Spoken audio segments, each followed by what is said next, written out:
চলছে এসআইআর এর শুনানি প্রক্রিয়া, আর সেই শুনানি প্রক্রিয়ায় ডাক পড়েছে সাংসদ তথা অভিনেতা দেব অর্থাৎ দীপক অধিকারীর।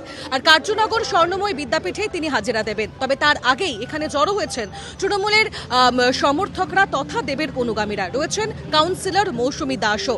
তারা এই মুহূর্তে যে উন্নয়নের পাঁচালী তা পড়ছেন, তার পাশাপাশি এসআইআর নিয়ে সরব হচ্ছেন।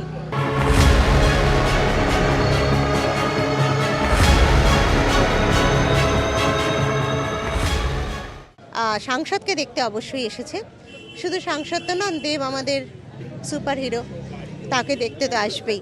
কিন্তু আমাদের এখানে পাশেই আজকে এখন উন্নয়নের পাঁচালী আমরা বুথে বুথে পড়ছি।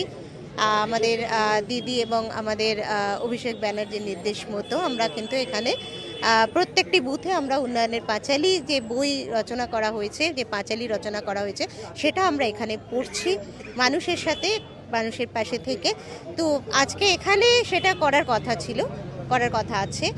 কিন্তু যেহেতু দেব আসবে, মেয়েরা এখানে এসে দাঁড়িয়েছে, আমরা একটা প্রতিবাদ স্বরূপ, এসআইআর এর প্রতিবাদ স্বরূপ, যে এসআইআর এ দেবের মতো মানুষদের ডাকা হচ্ছে।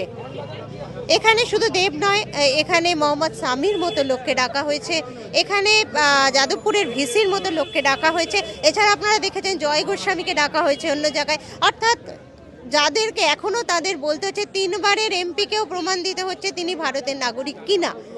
এর বিরুদ্ধে আমরা দিদি যে উন্নয়নগুলো করেছেন, অর্থাৎ এসআইআর আর ইডি যা দিয়ে ভয়ে দেখিয়ে ভোট কেনা যায় না, ভোটে জেতা যায় না, সেখানে দিদির উন্নয়নই একমাত্র ভরসা। মানুষ দিদির পাশে আছেন, জন্ম থেকে মৃত্যু পর্যন্ত মানুষের যে উন্নয়ন, সেই উন্নয়নের পাঁচালী আমাদের হাতে আছে।